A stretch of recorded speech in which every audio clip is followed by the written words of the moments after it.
We are looking at how to pronounce this word as well as how to say more interesting and often mispronounced, and some of the most mispronounced words and names in English as well, so make sure to stay tuned and consider subscribing for more learning. How do you say it?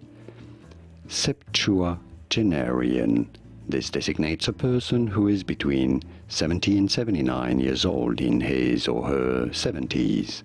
Septuagenarian. So you do want to say a chu sound as the second syllable, septuagenarian.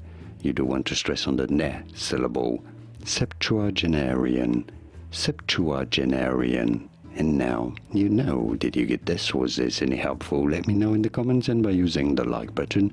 Thank you kindly for your support. Here are more videos on how to pronounce more interesting words and names whose pronunciations aren't always obvious. I'll see you there to learn more. Thanks for watching.